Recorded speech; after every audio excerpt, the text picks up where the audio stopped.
Welcome to the Prevail Over Cancer Podcast, where we take a metabolic approach to help guide you on preventing, prevailing, and striving over cancer.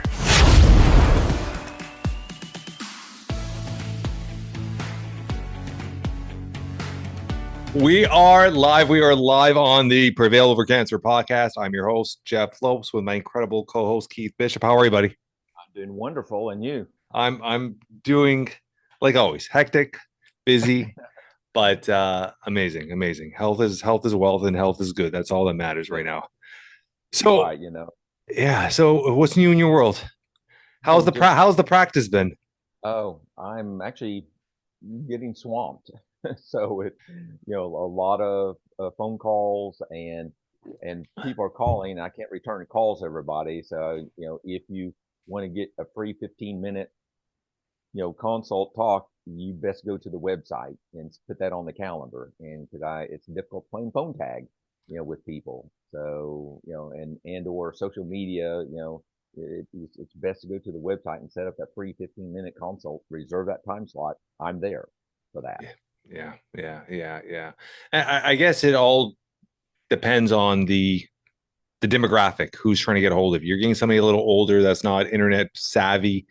They're probably old school phone. Yeah, it can be challenging, right? Because they're trying to get a hold of you. Their anxiety is up. They just got diagnosed, or they're going through something where they're getting re-diagnosed again with another form, and their anxiety's up, and they're just trying to get a hold of you. So there's that phone tag, trying to get back and forth, and that's time. Your time is limited, and you're trying to help as many people as you can. And if you're playing phone tag all day with somebody, it's not very productive on your side as well. So I get that side. Yeah, but anyway, it's going great. So yeah. I'm enjoying it, helping people. Yesterday I spoke at 2 different education events too. Oh, amazing! Multiple people at each of those, and one of them is like probably 70 people there, and another one was a hyperbaric dive, and there's actually 12 of us in the tank. And an education after that. So seriously, it's really neat. Yeah. So it's really neat. Okay. Yeah. Well, we'll talk about that off the air. I'd like to hear more about that. This week's topic, we are recording episode 32, and this week's topic is going to be a possible controversial one, one that's going to bring a lot of interest, because I think it's become a very, very hot topic. It's been a hot topic for a little, I would say I've been hearing a lot more of it the last 6 months, and with social media and all this, and then it just erupted recently. The very, very famous, popular, controversial actor Mel Gibson was on the Joe Rogan show, which is the biggest podcast in the world. And he mentioned that 4 of his very, very close friends had all stage 4 cancer and all been 100% cured with Ivermectin. And then people started researching, and what is Ivermectin? It's a form of, I guess you could call it a parasite removal for horses.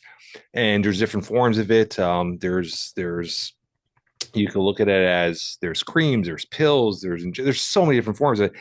But I think that brought it to light even more, and people started questioning it more, and people started diving more into it. And we're getting people even on our social media posts, right, about parasites. And what is the link of a parasite to cancer, and how does that work? And then I started asking you more questions, and it just opened up this whole kind of suitcase of questions and information. And I think this is going to be a great topic. And I think there's a lot to unpack today. So let's just start with that. Let's just start with simple parasites. How do they get into our bodies? Where do they come from? And is there a link towards cancer? Okay. Yeah. So parasites, we are exposed to them, in the Western world. We don't think that we are, but, it's prevalent. My wife has had problems, and actually from camping and getting a parasite from swimming in the lake, and we had to go with a special anti-parasite medication that was ridiculously expensive. To treat that. And then I find out later that actually it's available as a cattle wormer for for $20 kind of thing instead of $3,000 or $4,000, and same medication exactly. So, but it's all around. So, that's why we are supposed to wash our hands, after going to the restroom and after touching things before we eat, ideally washing our hands and being very careful about that. And because it's everywhere. So, as I wipe my desk, there's going to be stuff on my desk. So when you talk about that, and the first thing that comes to my head that I see myself, I've somewhat educated myself quite a bit in the last couple of years. When you're talking about something like that, it feels very comparable to a virus.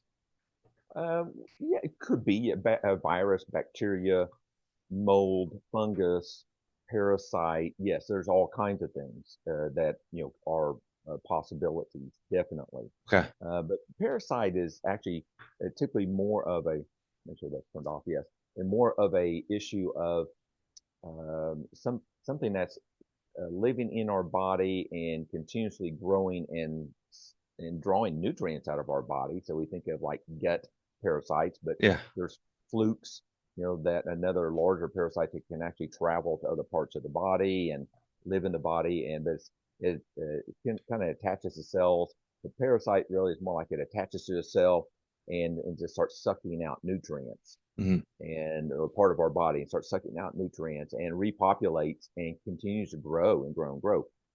Viruses, are typically more like inside the cells. Yeah. Can even become dormant but in a way are a parasite because they're using our nutrients, our body to grow and populate and there's consequences for any of those, bacteria, mold and yeast, are some other kind of parasites, that are in our body. I mean, we have stuff in our bodies, yes, and it's a proven fact.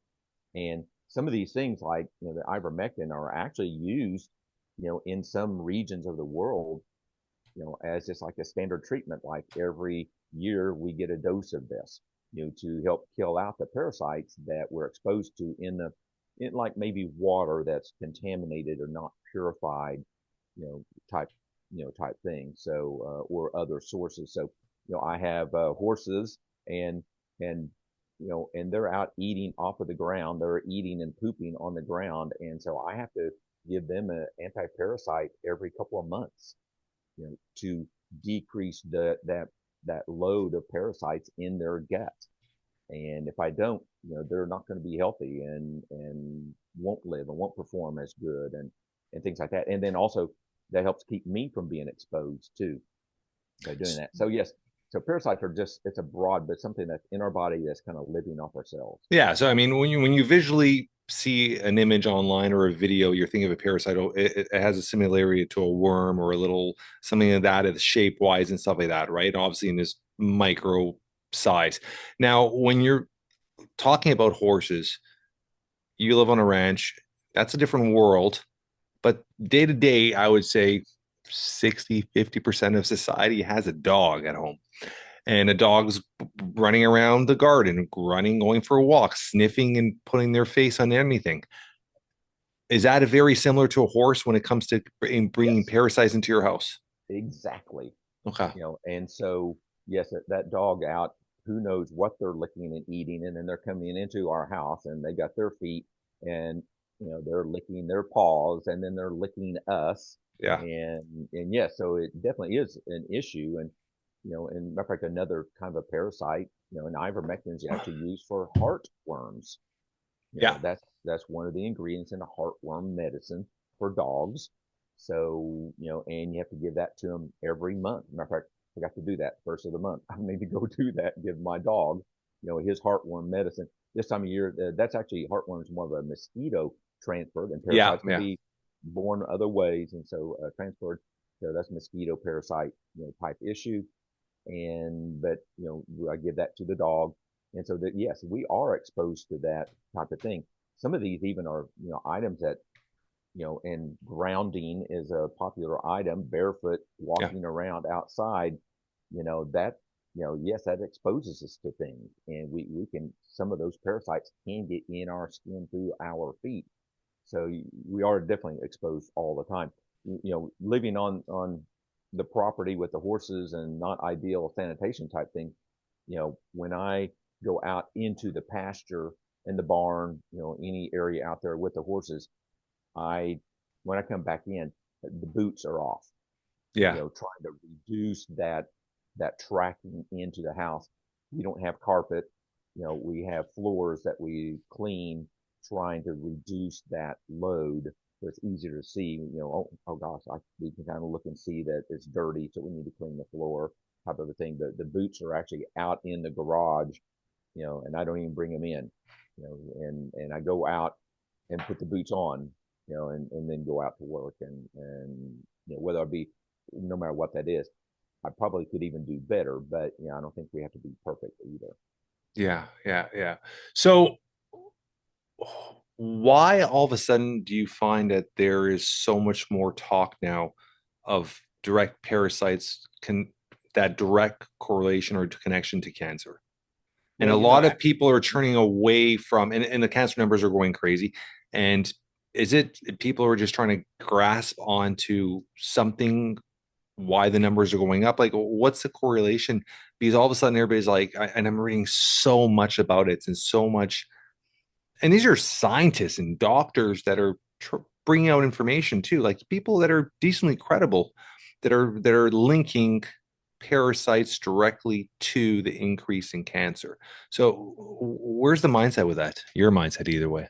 well, it's actually been around for quite some time. I remember the first time I heard this. I can't remember the name of the kind of a TV infomercial show, but Doug Kaufman, Mm-hmm. had a show, and his deal was actually about fungus, creating all kinds of problems, including cancer, and that was 20, maybe 30 years ago. Wow. Matter Okay. of fact, I first heard it, I was like, oh man, that guy from my pharmacy training, that guy is crazy. Yeah. But then, start studying it, and okay, well, some of that makes sense. And then that was actually at the time I was actually transferring and getting into the natural medicine area. So now I realize that, some of that stuff that he was talking about, definitely there's some legitimate concerns. I I'm definitely not going to say that parasites, all parasites cause cancer, and so there are some processes that are concerned. But actually, so here's there are some recent studies, medical studies showing. When you talk about that, let's dive also into how the physical or the science behind it, where like, okay, it'll attach to a cell. Like, give me a breakdown, because I've read quite a bit, and I think I know where it's going to go, but just for our audience to understand, if when a parasite gets in your body, how could it affect a cell to churn that cell to go rogue, kind of thing? Yeah, well, so that parasite, actually, whether it be a virus, mold, candida, yeast, um, whatever it attaches to cells. So now those cells are being damaged. So number one, that's a number one thing. So now we have a damaged cell. The DNA itself may even become damaged. It's starting to lose some nutrients. So now that cell is actually starting to become damaged. And then actually now some of those components from that other organism, is actually being kind of transferred into the cells. And so now we're getting some mingling of some DNA type of things, and science is advancing now to where they're starting to measure, you know, some components inside tumor cells that actually look kind of like some other things, some other mold and yeast and parasites, and we're seeing even some genetics, in viruses, are transferring into human DNA and literally passing from one generation to another, and actually, make some of it almost forever. Some virus type DNA being transferred around. So it's a pretty complex, but once it starts attaching to the cell, now that cell's damaged, and or we also get some inflammation issues. Yeah. Inflammation is another major driver issue about cancer development and pathways like interleukin 6, IL-6, Yeah. Yeah. and Yeah. can kind of inflame that area. And because it's an irritated spot, if you have a parasite, that's just irritated. Things are not right. It's just continuous thing of like vibration and rubbing on an area. and it's going to get warm and irritated, that's a problem. Interesting. So when you're looking at a drug that I would say became controversial, popular during our whole COVID run there, ivermectin.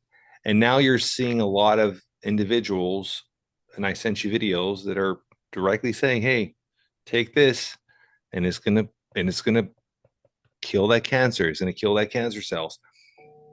Is there a lot of misdirection with that? Is there any truth to that? And why am I saying this? I do know where your mindset is, and I was actually shocked, to be honest, because just for our audience to understand is I get 2, 3, 4 calls a week of individuals asking for help. Since the last maybe month, 2 months, I've been actually reading a bit more about ivermectin and the direct connection to cancer and the benefits. I had no idea in the world that Keith Ashley's been recommending this to his actual customers.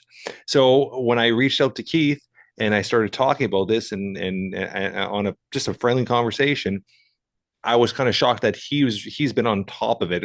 I shouldn't be surprised because you always are on top of everything, but you are already recommending it to your customers, to the individuals that you're helping. So where's your mindset in with ivermectin and direct benefits towards cancer? So, there is actually a lot of research that's being done on ivermectin. It's considered, we call it a repurposed medication. Yeah. And so we're actually combination, interest since COVID has really grown in it. So now they're looking at, okay, what else can be done? And then we also have AI, artificial intelligence, that literally there are computer programs that are actually looking at cancer and different types of cancer and processes and what medications, can interfere with that process. And so now we're actually getting a lot more research. It's still basic research. It's not human research yet. Basic meaning more like laboratory, a few animal studies, starting to get a few human type studies on it, but these are actually generic drugs. They've been around for a long time.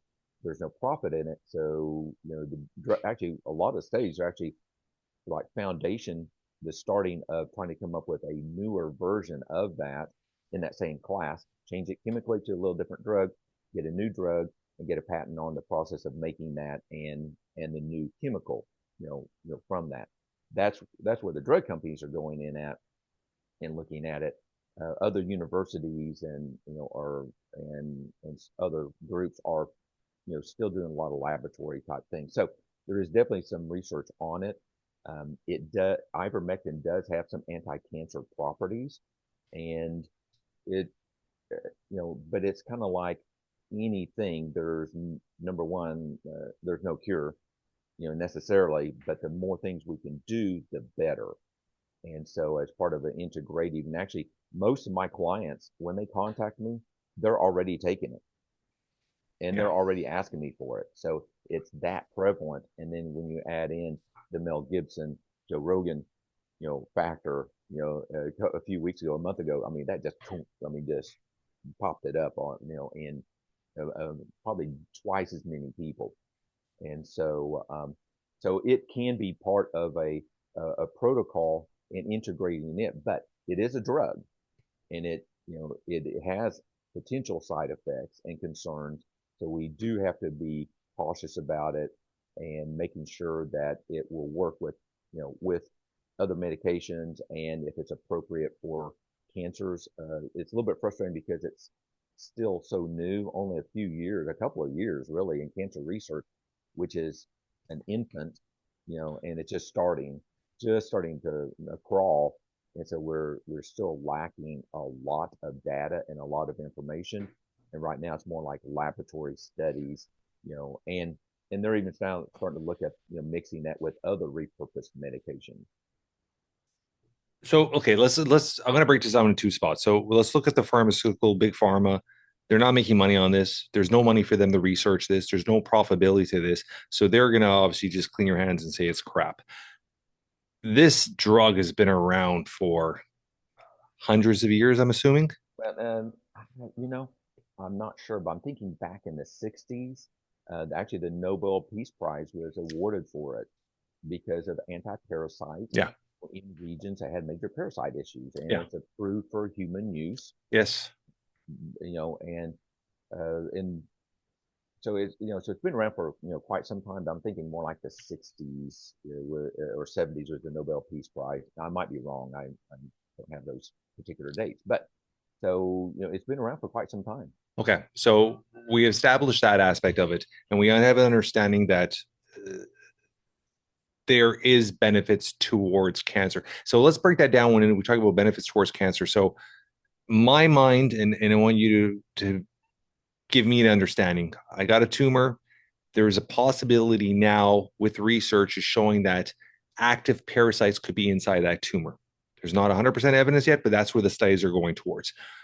I take ivermectin. It's going in there. It's killing those active parasites. It's getting your body wasting from them. That tumor is going to hopefully dry itself, kill itself, and your body will just once again just wipe it out and clean it out. That is the long, perfect scenario. Am I correct with that? That is what your body would do with the drug? Yes. I'll pause a little bit with that. Okay. Yes. And so it's, from the parasitic aspect, yes, it does do that. But what happens is it's like this is a cell. And when a cell is growing and dividing into two cells, it gets into this stage where it's starting to split. Yes. Well, that's where ivermectin kind of helps stop some of that from happening. Okay. So now it's not going to grow. And so it's just going to kind of sit there. So not just the parasite, but even just fast growing cells are going to slow down, which is actually similar to what other chemotherapy drugs do. They do the same type of thing, whether it be normal cells or parasitic or whatever type of cells. That's what cancer chemotherapy drugs are going to help. Some of those help stop some of that growth, even to a point that taking some of these things, ivermectin's not been studied in this area, but taking it immediately after surgery might not be the best time because chemotherapy drugs are known to slow down the healing process because it's keeping these cells from growing and replicating in our body. It's a toxic chemical. And so same thing with ivermectin. I have a concern about that potentially, about slowing down the healing process after surgery.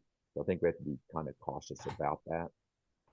Okay. And then also the other thing about cancer is that it definitely has often a tendency to be more like a yeast, candida, mold type factor and growth, in that it has a tendency to kind of ferment in a low oxygen area. Yeah. And so that's different than really a traditional fluke worm parasite, but definitely cancer has a tendency to kind of create this ball, a tumor, and inside it is actually poor circulation, and it's taking in nutrients, it's taking in sugar, and glutamine, and growing and fermenting and continuing to grow with that. And so that is kind of the other area that some of these other repurposed medications like ivermectin kind of help get and keep those cells from just continuing to grow in that fermentation process. That comes back to, we talked about, other posts, or podcasts about exercise and oxygen and things like that. So we've got to have a healthy body overall and immune system. So we can stop and we can kind of shut these things down, but the body still has to recognize that. And we have to help the body sometimes with fasting, autophagy fasting, for those cells to start to break down. Yeah. And then the immune system has to get in there and get rid of it. Rid of them. And not just, if we don't continue to hammer this, those cells, once we kind of get away from doing these other items and treatments, then the cells are going to repair and start regrowing again. Okay. So it's a challenge. When you're looking at, there's two things. Ivermectin. When you are in the market of purchasing it, and this is something I actually reached out to you, when something becomes popular, you always have to be worried about people trying to profit on it and how many fake versions are out there and all that. And that's when I reached out to you. I'm like, you could go on Amazon and buy this. is it legit? Is it not legit? And that kind of concerns me. And I was reading that it has to be 1.87%. I guess the efficiency of it or whatnot, or the doses of it, spring of it. Yeah. So is there any direct brands? Because it seemed like there were so many brands out there. Is there any direct brand? Is there any direct thing that we should be looking for when you are purchasing it to make sure it's legit? What I look for is actually, what would I give my horse? And so there are, some brands, well, like Duravet is one that I use Okay. for my horses, Yeah. and Duravet, and I did take that during COVID, Okay. and literally took that pace myself during COVID, and I've had COVID a couple of times, and took it and did well with that. Okay. The um, yeah, so I view if I can get it from my my vet feed store, rather let's put it that way, the feed store, then I view that source as a good source, my local source. I do buy it online also, and Amazon does have some good brands. Horse.com, Valley Vet, a couple of places that I've gotten it, especially during COVID when it was hard to get. I had established account, and actually some of those places were only selling to you if you'd previously purchased it because they were running short on it. And Yeah. so I was able to buy it and give it to my friends, and because I had an account, established with them for my horses. So, and you and I talked about this. I like to believe, oh, people are nice and there's everybody, is good and all the brands are good, but there It's are bad their reality. There are people that profit on situations, right? And profit and people profit on fear. yes. And cancer rates are going through the roof. And all of a sudden, you got two massive celebrities. Joe Rogan could probably be one of the top 5 biggest names in the world right now, just for popularity wise. And they're talking about it. And that clip was recycled thousands, maybe millions of times through the social media. So people are right now looking at that, and that could be a profitable opportunity for somebody, which sucks, but it's reality. So everybody out there, if you are looking for ivermectin, make sure you do your due diligence, your research. You're getting it from as Keith was saying, a reliable source. Look for the 1.87%. And we're going to talk about dose in a bit. Sorry. Yeah, and there's other options too. Okay. Yeah. Okay. There's So let's talk about that. Let's talk about other options. Yeah. So other options, there's the horse paste, which is a syringe, and you can see that's the one I was when I sent you a video. That's the one right. I thought I only thought it was a paste, and then when I started researching, I realized there's pills and capsules and yeah. So the pills are going to be the area that I'm a little bit more cautious about, because what they're doing, they're buying the ivermectin from somewhere, the powder, the raw chemical, and the question is how good is that? Are there any toxicities? Where's it sourced and things like that? And then they're mixing it and putting in capsules and selling it. Yeah. Well, it's a little bit of a open, not monitored area. Yeah. And so the question is, are these capsules that, how much are fillers? What else is put in there? Yeah. Are they good? And so that's a little bit more of a challenge. So therefore we have to go with trying to get what's called a third party assay or a certificate of analysis, a COA, from an independent lab, of that batch. So that's kind of a challenge. Like there's a lot number. It's very hard to control that. Yeah. And so that's going to be the challenge, and this is such a serious condition, to save. Actually, some people do it because, I got so much cheaper at such and such, we need to be careful about that. Is this the time to try to save some money? And I just question that. And so I think we do have to be very careful. So you would recommend the paste one, which is the video I sent you. The paste, or so now here's another option. And so this is actually an injectable version that you can take orally. Okay. And so this is actually a weaker solution, but you can actually draw this out of the bottle and take it orally. And so once again, now this is one that that they give to cattle, and Okay. injections for cattle for parasites. And so that's going to be another option, an injectable that you can take orally. You do not inject it, and so that's not the appropriate way. So so actually paste and injectable, are, I feel like, the more reliable ways to get ivermectin. There are capsules, but I'm just not positive, and I just don't know. I could give this to my horses, my friend has cattle. We give them these type of things. That would be an option. Oh, there's one that I feel like we have to be cautious about. And matter of fact, I had one person, he was actually buying a topical solution for cattle. Actually, it's a squirt on for cows. Yeah. And we round up the cows. We actually will put that on the cows because they're eating off the ground. And Yeah, of course. And so, but it's a topical solution. And he said, "Oh, this is a lot better price. It's a topical, but it's got rubbing alcohol in it." And so he and his friends were taking that rubbing alcohol version and drinking it. And so we got to be careful, and he said, "Oh, I didn't even think about that," and I Was pointed he out was he getting drunk off this? Is because you're looking no, 100% proof. wasn't that Okay, much, okay. but rubbing alcohol is toxic.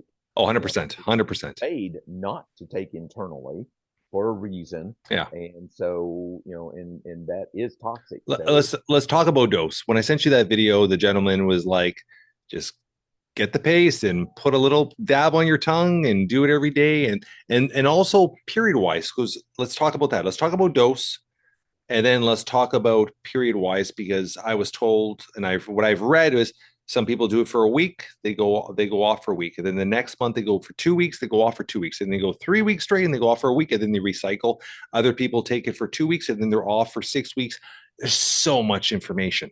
And then some people are like, once you kill the parasites, and then you don't have to take it for 3-4 months, and then redo it, like do it 3-4 times a year, like a cycle. Where's your mindset with how to take it and dose wise? We really don't know. Yeah, that's the crazy part of it. Yeah. Okay. That is the challenge. We really don't know. And so the recommendations, like the gentleman that had that video, and so he's kind of estimating that based off of what other people are doing, on that quantity, and I'll talk about that in a second. And then the frequency, we don't really know. The concern is with whether you do chemotherapy, immunotherapy, or these repurposed medications, there's a possibility if you keep doing it every single day, your body gets immune to it. Our body and cancer cells may get immune to it. And so some people are cycling it. They'll take it for a time period. Once again, we don't know for sure, but definitely taking it for, and doing a cycle. And so some people are doing it like 3 days a week, and then doing another one 4 days a week. And some people are doing it 1 week on, and then a different one another week, and so it's varying. But really, there's not enough science to know for sure what to do. That's where you have to follow up with blood tests and scans to get an idea, about this. So this is actually a whole new area, and there's not many human studies, and we don't really know. Yeah, I mean, sorry, go. Yeah, doses. Yeah, before you get into doses, it's just okay. When I look at this and I think of it as a treatment, exactly like you said, like chemo or another thing. If you're going to use this as a treatment, because say your body does have parasites, and those parasites are the reason for the cancer growth or the cancer to start, you would use it as a treatment, whether it be a week, 2 weeks. Use that treatment, let your body strengthen, build immunities, build all that stuff up, have a chance. And I want to talk about the side effects of it, because I will talk about it. We'll talk about the dose, and then I want to actually dive into the side effects of it. But my mindset would be something where you'd be doing it on from a 7 to maybe a 12-day period, and you'd be off for 4 to 6 weeks. And then and you would cycle maybe 2, 3 times, 4 times a year, because it's something where once it does its job, it's not like your body, you have to be doing it all the time. You're trying to get rid of any parasites in your body, cleanse them, get your body, and then give your time for your body to get rid of that, rebuild itself, because you don't want to get immune to nothing. You don't want your body to become adapted to anything like that. So that was my mindset. Talk about the dose wise. Okay, so dose, you know, most people actually we were starting at more like the COVID dose that people were using for a few years was more like 18, 21 milligrams a day. And now that people have been taking it on a regular basis, and there's some human studies evaluating toxicities of that. And then so, you know, about 12 months ago, there's some studies that came out showing that it actually, you know, 30 milligrams, you know, 40 milligrams a day was actually very well tolerated in human studies, you know, and testing for toxicities. And then now they're seeing that, well, actually more than that and more like 60 milligrams, you know, a day, you know, appears to be safe usually. There's always going to be an exception. You have to follow up with blood tests to evaluate the liver enzymes and kidney function Yeah. and just kind of make sure, because usually most people are also taking other herbs and drugs, and so they will have an increased risk of interactions. And all of this stuff and these things are going through the liver. The liver can only handle and detox so much, and everybody's different. But so currently, the dosage looks like it's more like 1 to 1.5 milligrams per kilogram of weight is kind of like a current recommendation, what a lot of doctors are recommending, and with their patients that have cancer, and they're typically doing a rotation, you know, 1 week on, 1 week off, but the other weeks they're hitting it with other things, or and then also the dose really also might even, and the frequency and rotation may even depend on stage and severity of issues, you know. So if a person is doing more like a prevention, there's going to be a lower dose and frequency versus a person that has a stage 4 major issue, you know, and they may end up taking more and for longer periods of time. Where's your mindset with taking it, before we dive into the outcome of how your body reacts to it? What's your mindset with taking it for an individual? Let's just use me as a guinea pig here. Had cancer, had my surgery, didn't do the chemo, looking at year 2, my body's naturally beating this cancer. We're just about to hit our year 2 right now, February 16th. Cancer free. Would you recommend it to somebody like myself as a precautionary thing that, hey, if there is any parasites in my body, let's get rid of it? Would it be something of that, somebody like myself that is cancer free? Or are you looking at focusing on it when you already do have the cancer diagnosis again, or for the first time? I'm more, yeah, everybody's different. So, you know, I may be looking at some genetic or family history. So if there's some other cancer concerns with close relatives, I may be more aggressive, you know, even though a person has no evidence of disease right now. So I might be more, you know, more of a frequency or dose type of a thing if a person has a family history. If I do think we need to be careful about just everybody taking it all the time. I don't want to build up that resistance, and so I don't have cancer. Matter of fact, I didn't even tell you, but I've had 2 MRIs now on the prostate, you know, Yes. and they still can't find anything, so which is great. So I'm not taking ivermectin, and so at this time, if I had COVID, I would, but I'm not taking it currently. So because I want to kind of reserve that and set it back and save it, so if I need it later. So um, it kind of depends. I would want to make sure that my client is doing enough things, other food. There's reasons why it happened, you know, and that allowed that process to start. I want to make sure they're making enough food and lifestyle changes, and not just relying on a pill. No, You know, 100%. Yeah, 1,000%. Yeah, you want to get to the root cause, and it's a whole holistic approach to it. It's not just one thing is going to change it. You have to find what the root cause was, and it's a lifestyle. 1,000%, I agree with that. And I did my post about that the other day, because a lot of people they go gun ho at the beginning, and then they become very complacent and they don't continue everything, and then they're trying to find that magic drug that when it does come back again. So let's talk about the side effects of ivermectin and what happens to your body chemically inside when you do take this. Because what I have read, and you're going to tell me because you're obviously had experience with your clientele, I take it, if I do have parasites, the thing's going to break down and kill these parasites. Your body's got to detox it. So you do have almost like taking the flu shot. You have those flu symptoms. You have those symptoms that your body wants to feel sick for a couple days, 3-4 days. And then you might even have stomach issues where your body's trying to get rid of everything like that. Right or wrong with that?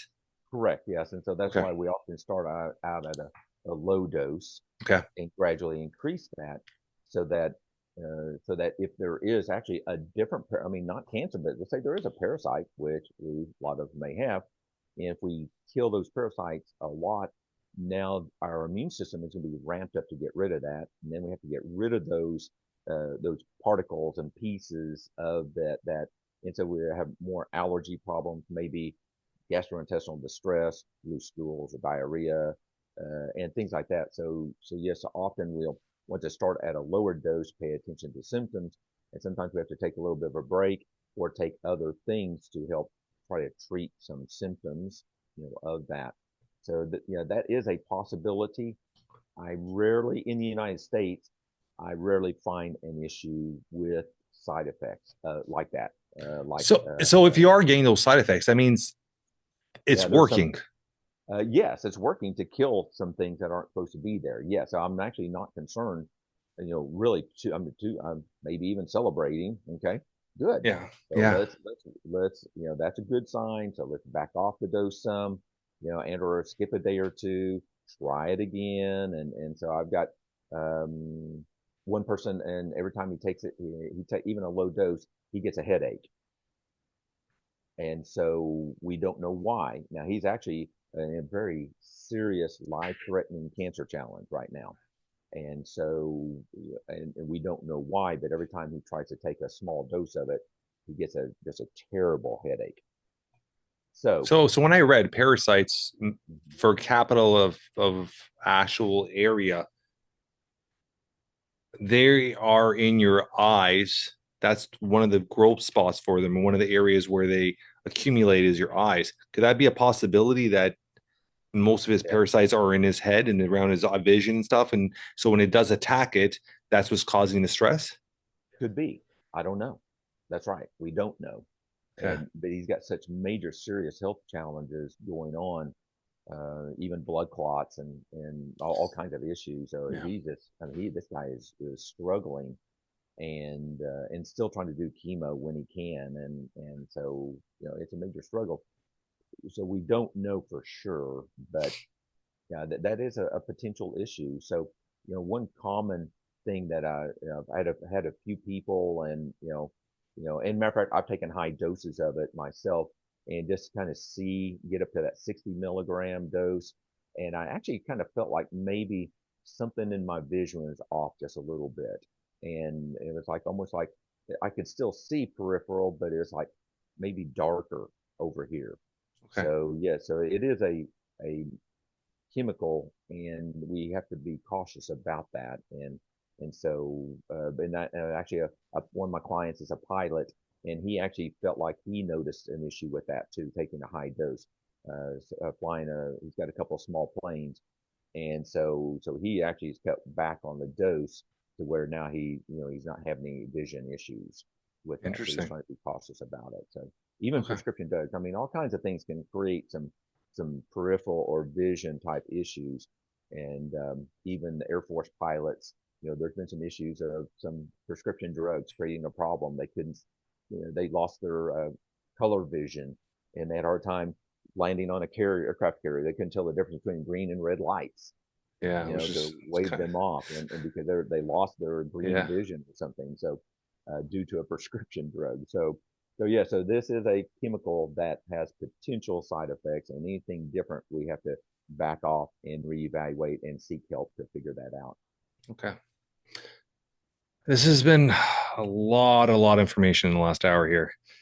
And it's a topic that I think we're just on the cusp of really understanding, That's which correct. is a pretty amazing, scary too, because when something comes to light like this, one, people are going to try to profit. Second, pharmaceutical companies, like you said, are going to try to profit or remove it from the stores or make it illegal. There's just so much unknown of the future of this drug and the different variations of this drug. Because there's tons of variations of it, but there's a lot of positivity to it because you are hearing these stories and you're hoping inside you, one, as a cancer survivor, two, as somebody that's trying to help other individuals, and like yourself, that's your life as healthy individual with cancer, that this could be a breakthrough where we could see finally something that actually really does have benefits towards cancer with everything else added. Let's talk, but Yes. never forget that Yeah. the saunas and the food and the exercise. There's a lot to it. Don't think you're Yeah. going to sit down and eat burgers and sleep all day and take ivermectin and you're going to be cured, because it isn't going to work like that. So That's it's a right. whole holistic approach to it. And sometimes it needs somebody like a Mel Gibson that's kind of off the rails right now that actually tell the truth, and on a platform like Joe Rogan's, to bring awareness to something like that. So it could have been a really positive thing. And I'm going to continue to do research on it. I'm sure you're going to continue to do research on it. Mhm. And I'm sure this is a topic that we probably in the very near future will bring up as another podcast, and hopefully have more information on and stuff like that. If anybody has questions, reach out to Keith. Uh, in his bio, you can get a hold of him. You give his links, book those 15 minutes. There could change and save your life. So make sure not to procrastinate about this. And I did a post this week, actually a couple weeks ago, and I want every individual to understand is, when if you got cancer, you've beat cancer, do not take your foot off the pedal. This is a lifetime battle. It ain't going to go away. It's going to eventually come back and bite you if you go back to your old lifestyle and you go back to allowing your body to get to that root cause again. So it just keep fighting and don't stop what got you to that benefit or that positive aspect. And anything else you want to add to this week, Keith? No, exactly. We've got to, and I have these people with appointments, making their appointments, and with a reoccurrence, they didn't keep at it, and we got to keep making changes, and I keep making changes, but we have to just change our mental aspect, but our what we do. We've allowed the processed foods Yeah. and easy lifestyle, inactivity, to be a problem, Yeah. and increasing that. I mean, the new statistics on people under 50 getting cancer, Or it is exactly. yeah. So we made a post about that, a few months ago, but the newer stats are definitely just coming in, even about that. So now, Yeah.